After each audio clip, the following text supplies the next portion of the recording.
your heart.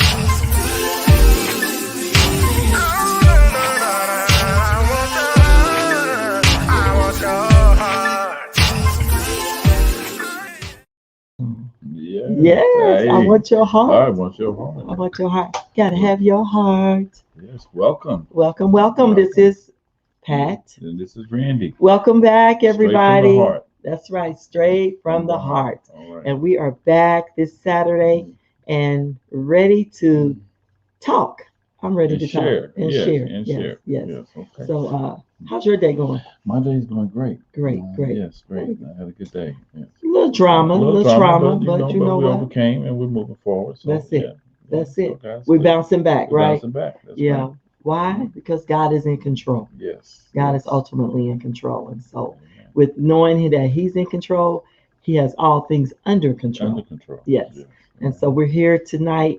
I'm excited, and we say welcome, welcome to Straight from the Heart with Randy and Pat Germany. Yes. And we want to welcome you to join us tonight. We are excited to just be in the land of the living one more Yes, time yes. and just to share with you straight from our heart to your To heart topics that we feel that are very relevant. to to- life in general. Yes. To your progress, and Yes. to your awareness of what you can and what you can do and how limitless your life can be. Exactly. Exactly. And you know, a lot of times we avoid real life conversation Mhm. until that situation stares you dead in the Your face. Mhm. And then you realize that maybe it was a conversation I should have had Yeah. a long time ago. And And it's I a couldn't have an preparation. answer. It's preparation for your future. Exactly. For growth in your future. So Mhm. that's what you do. Yes. So You know, tonight, you know, as we talk about our topic, which is bouncing back after trauma, one of the things that stood out to me is that you must know yourself in Yeah. order to grow yourself. yes, you have to And be so, aware.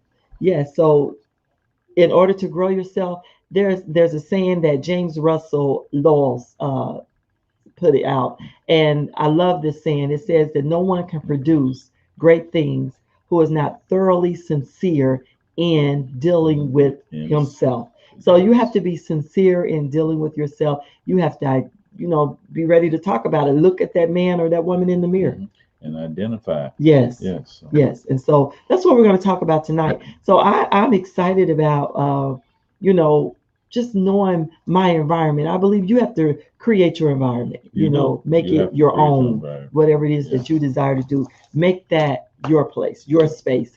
And you don't have to let anybody in that you don't want in. That's right. It's your space, It's you your know, space. after all. And you create your own opportunities. You're the Yes. one to design your life. So your life, Exactly. your destiny, where you're going, Yes. and how you get there is incumbent upon you to make those things happen. So, yeah, so that's what We're do. gonna make it happen, Germany. Oh, we're making it We're happen. making right it now. happen. Right Yes. now. We're Yes. making it happen. Yes. Okay. All right. And so praise the Lord, Bertha, and Look praise at the this. Lord, Ron Turner. Delphine, Pastor Turner. Yes. Yes. Oh, God bless Sister you. Diane Randolph said, look at that. My Diane, we are going to block you.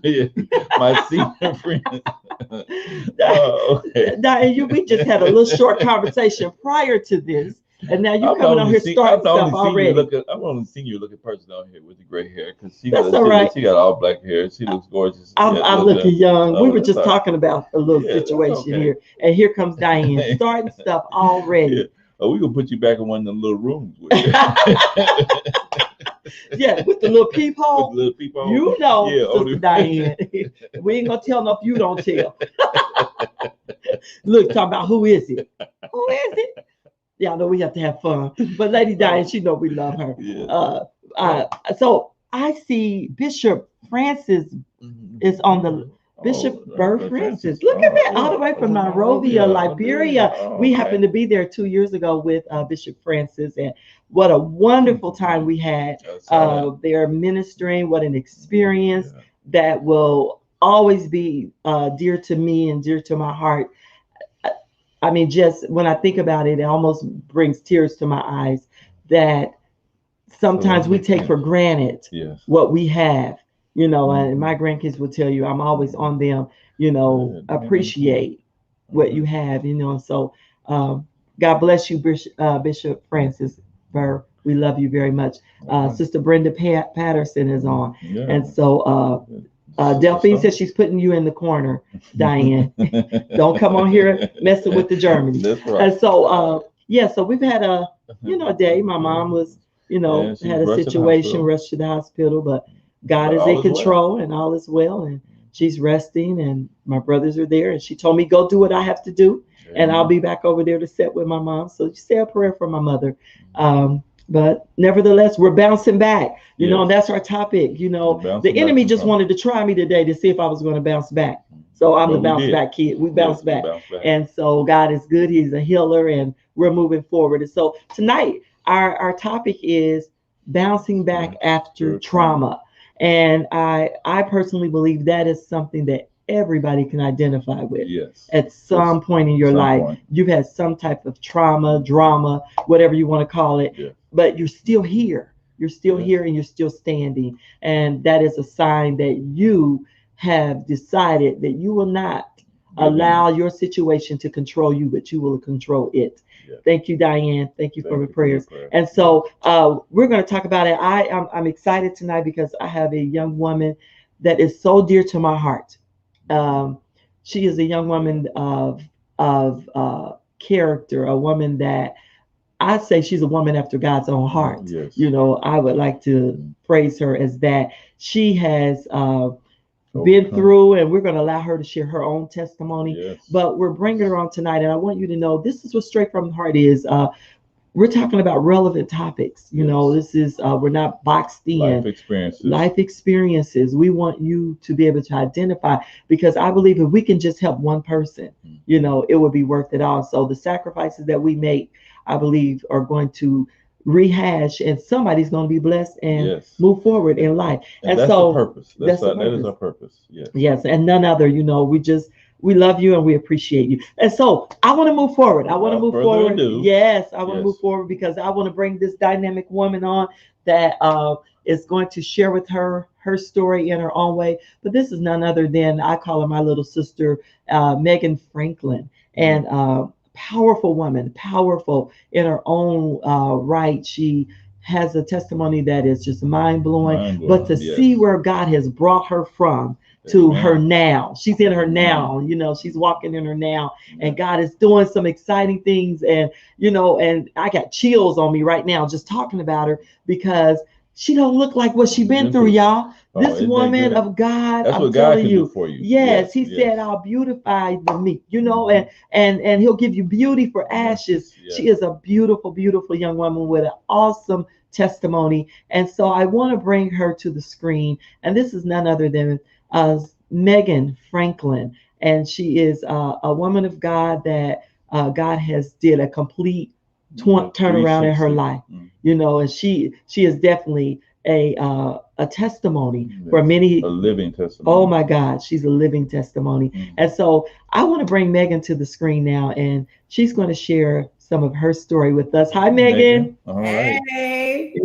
Megan is all the way in Florida. What part of Florida?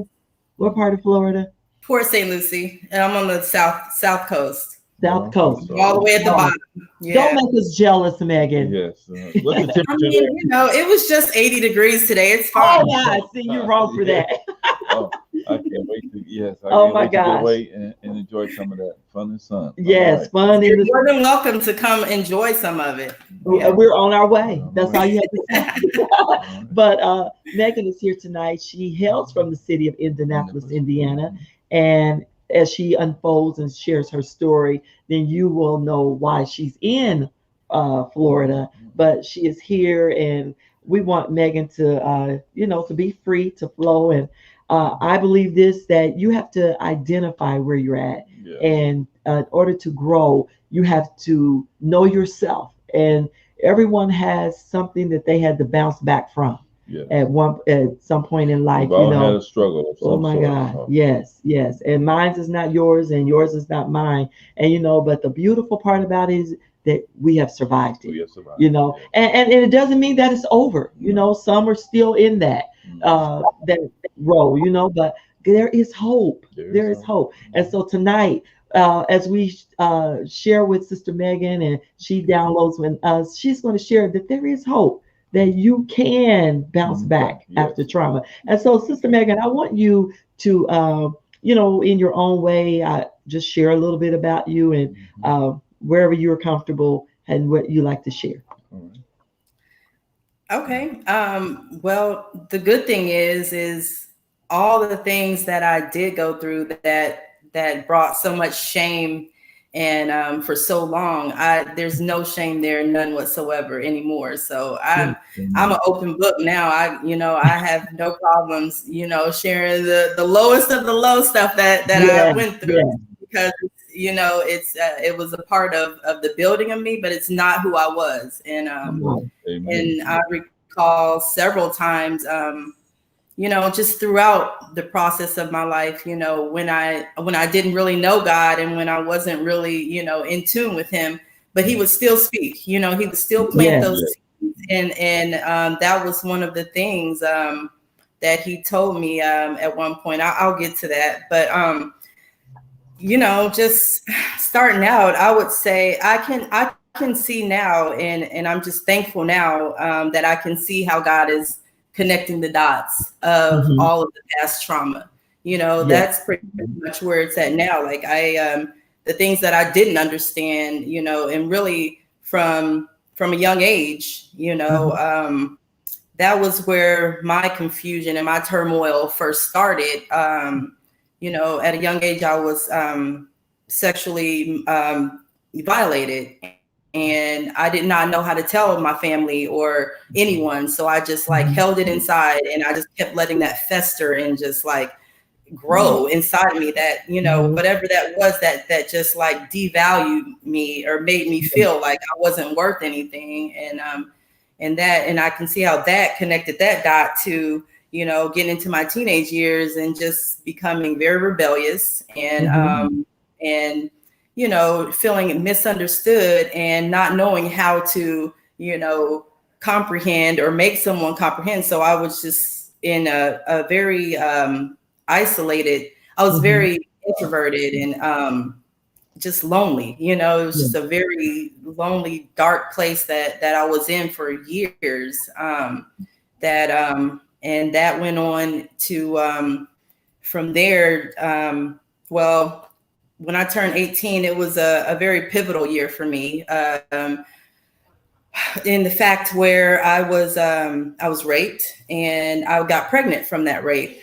And I had no clue what to do, and that was probably one of the most traumatizing experiences I've ever been through.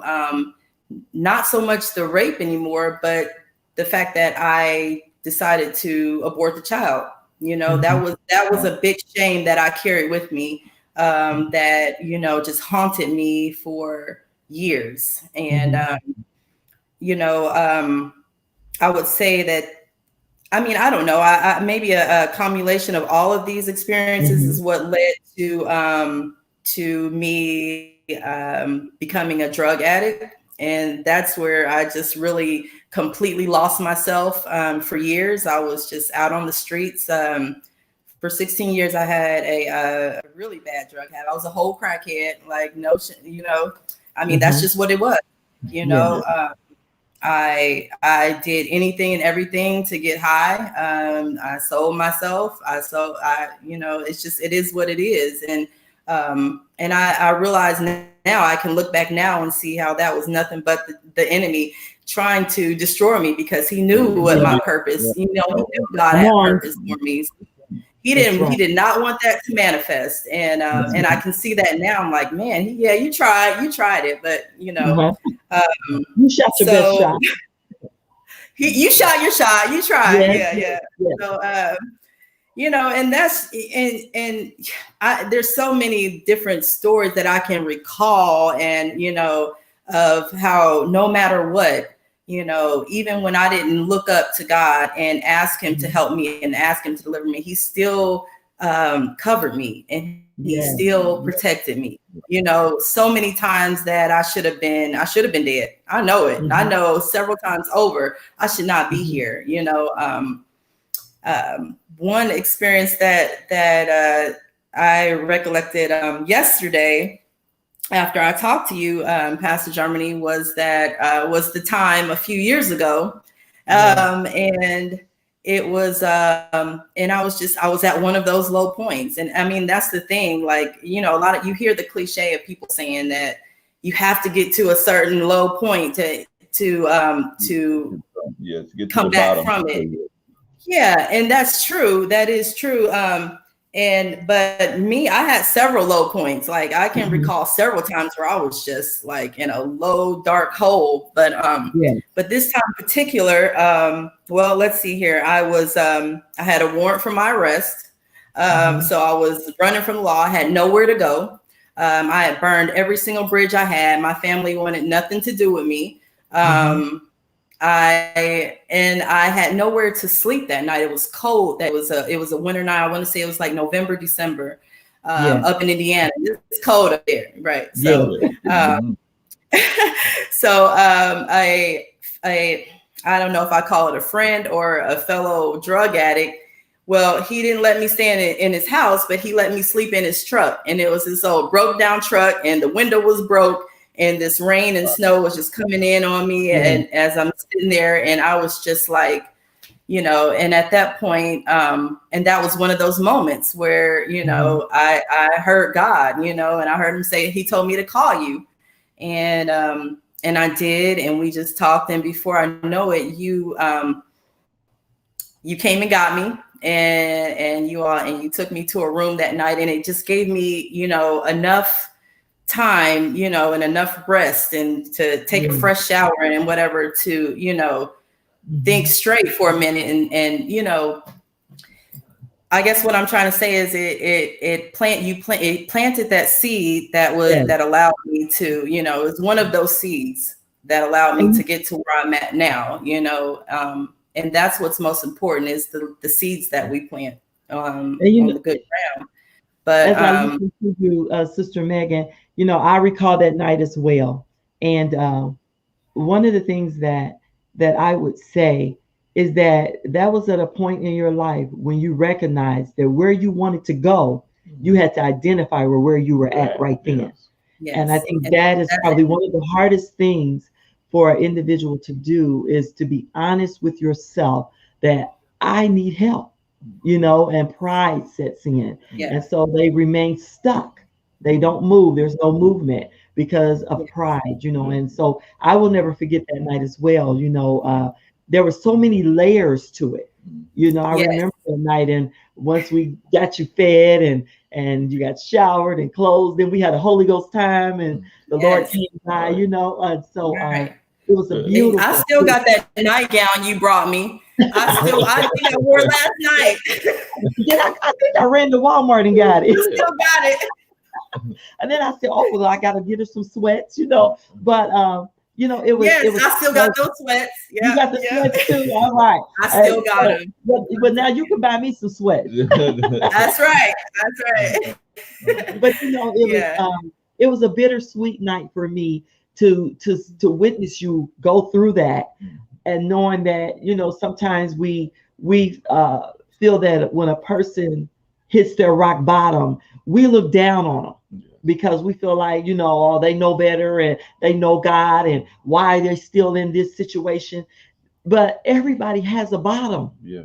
Everybody has a bottom. And I think no one should be left out. Yes. Everyone needs help. So what you identified and you didn't, and I admire that because you let go of the pride and reached out. It was about 1 o'clock in the morning. And you said, I need you to get me. You know, so I believe that's what it's all about. And that's love. Yes, and she know I love her. This is my girl. You know, we got that's right. That's you know, that's what we all need. Like I realize one thing I realized is that I cannot, or one thing I realized is that I cannot, that I couldn't get clean on my own. I knew that. I just knew that there was no way possible that I could get out of the vicious cycle that I was in. You know, it was just something that was impossible for me. So I thank God for the people that he put in my life. Even if they didn't want to deal with me, he put them in, you know, and he gave them the heart to help, and that's what it's about, us helping each other and building each other and being aligned and in tune with God for when he tells you, yeah, you need to do this. So I'm thankful that you were in tune enough with God to say, oh, I need to go get her.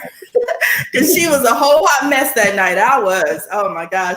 I know I got in your car smelling like a whole ashtray and everything. So I was just. But you know what? It was worth it. And if I had to do it again, I would do it all over again, just to see where God has brought you to this present time. So let's kind of move forward.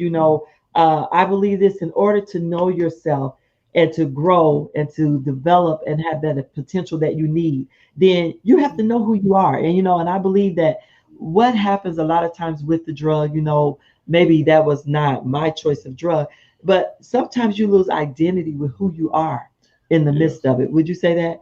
I agree. There's an identity crisis that takes place. And I believe that's where the enemy comes in to work on you. Because if he can make you lose hope and lose sight of who you are, then he comes in for the kill. You lose sight of your self-worth, and so you don't feel as worthy as something. So then when you don't feel worthy, then you just can't move forward, and you feel like maybe that this is not, that this is just for you, and that you're not worth anything, and so that you're in this situation because you aren't worthy. But God has to come in your life and to help you to overcome those struggles and to realize who you are. So, and thank God that there are people who love you and that are concerned and are willing to help. So Megan, tell us what's going on now. Yes. What's going on now? Yes. Yeah. So March 5th and went to and was incarcerated. You turned yourself in and were incarcerated. She had me going for a minute. I thought she wasn't going to turn herself in. Yeah. I said, Megan is playing me. And then I didn't hear from her for a minute. And the next thing I know, I received a collect call from Megan. I got you. She was a woman of her word. Yeah. So she turned herself in and did her bit. You hear me. I'm like, did her bit. And that was my last bit, my very last one. All right. And so what is transpiring now? So where you at now? What's going on? I did that. So I'll be down here. It'll be on March 5th. It'll be 2 years that I've been down here, that I've been clean from drugs. I mean, all that. 2 years on March 5th. And just give God some praise right there. Just up some praying hands. God is doing it. Okay, come on, Sister Megan. I get excited. But so I was given the opportunity, and this opportunity really came for me a couple years ago when I asked for it, when I finally asked for it, like when I sincerely asked for it. And it was me asking God. I was just like my family, a month or so before that, my family was planning, my dad wanted all of his kids to come get together. And I remember down here in Florida, and I remember on my flight down here, and I was still very much in the drugs and stuff, that I remember we took off on that flight, and I was up in the air, and I was just looking out the window, and I just said, God, if my family intervention me right now, I would take it. I would love that. I remember just thinking that within, and then I immediately fell asleep the rest of the ride because I had been up for days. And so we were down in Florida for a week. No one offered to intervention me during that week, but I got home and I got a call from my dad and my stepmom, and it just kind of happened. Like I just kind of, told her what was going on. I just started crying, and she said, "Oh, we got to get you help." And so I came down here to go to rehab, and I completed it.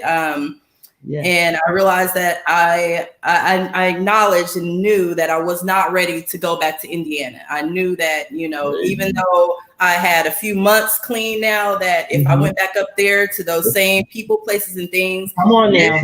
That's it. Yeah. Separation. You had to separate yourself from those people. Yes. And that's something the hardest thing. People don't want to let go. Yeah. Come on. Yeah. I changed my number. I got a brand new number. I did all that. And so, and more than anything, I just began asking God for what I wanted in my life. I wanted to know who I was. I wanted to know what it was He wanted me to do. and I wanted to go forth in that. And won't he do it? He's doing it. I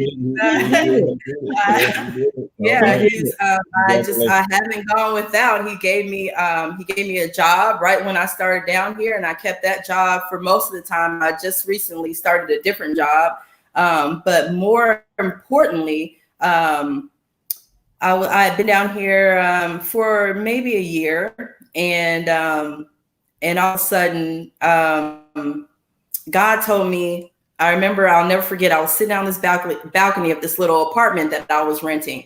And he said to me, give me $1,000. And I was like, okay, all right, all right. And so I did that. And it was 3 days later, and my dad and my stepmom called me up, and they're like, hey, we're going to be in town, and and what we want to do is we want to help you get a home so you can have your kids back. Wow.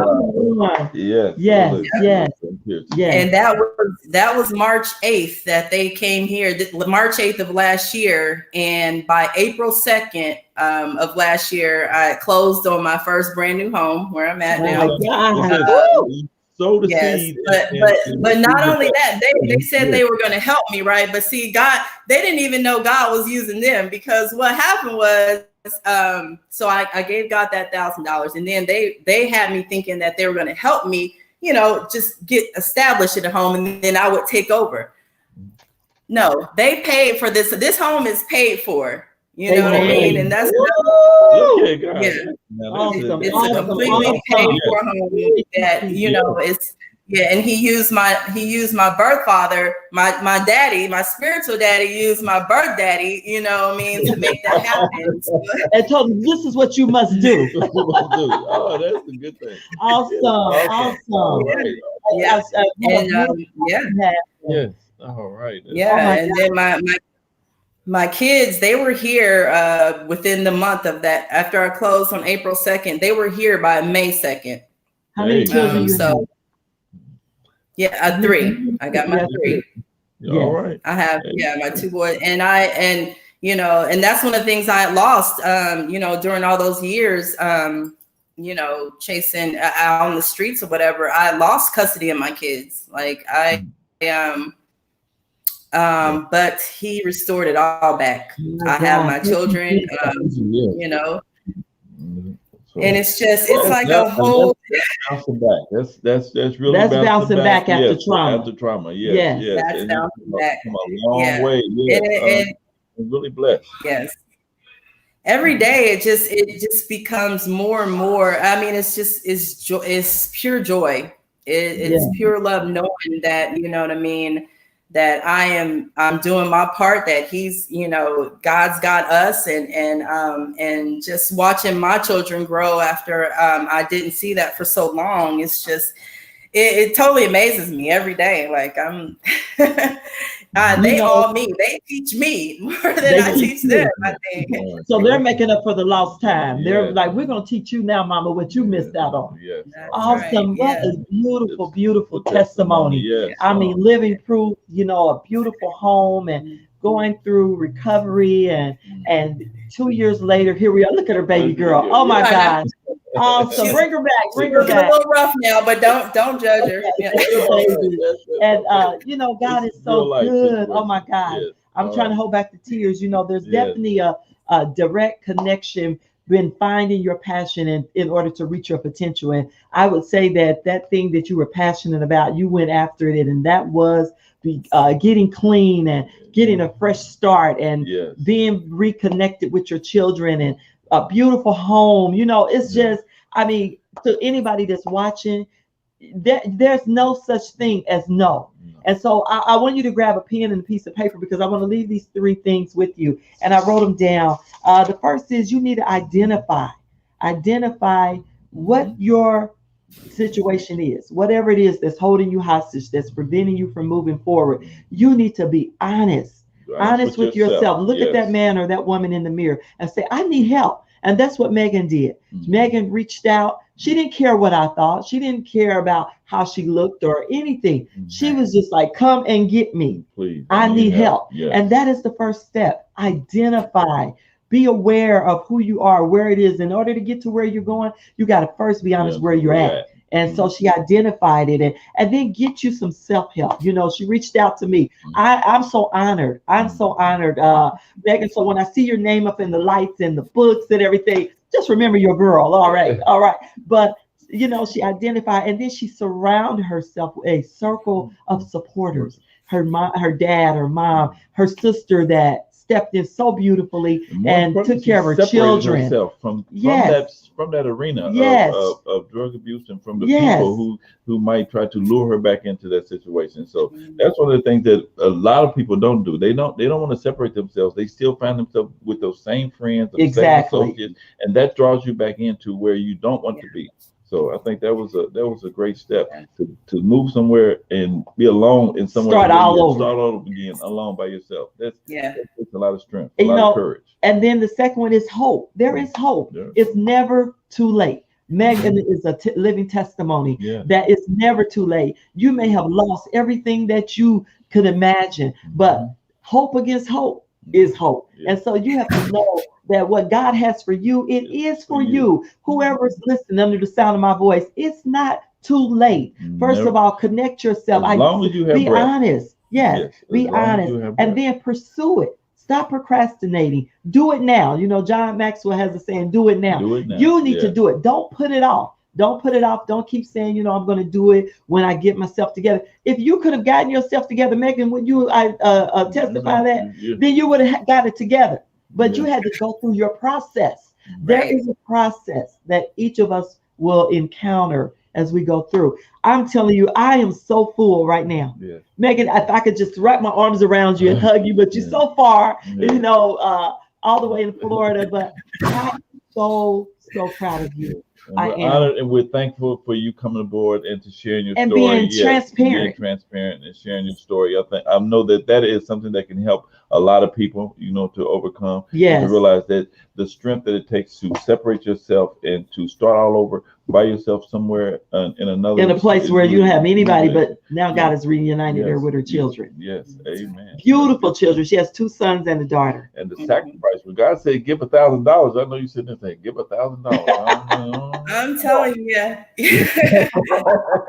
But you know what? He gave you double for the trouble. He blessed you, and your ladder shall be greater. I got so many stories where he just, you know, even with the job, you know, he gave me a nice job when I got here, and then it was like he told me a few months ago that my time, you know, selling cars, which is what I was doing, was done. I was like, and he told me that before I was actually let go of this job. You know, and I was just like, I didn't get it, but he told me to trust him, and I did. And now he gave me this job, and I'm making double what I was making there. Did your dad come and buy a car? Did your dad come to Florida and buy a car? Or one of your family members come and buy a car from you? My mom bought a car from me. My mom's bought 2 cars. My brother, my dad. All right. They didn't know. A couple of my friends. I mean, they had no idea you were going to turn around and be their salesperson.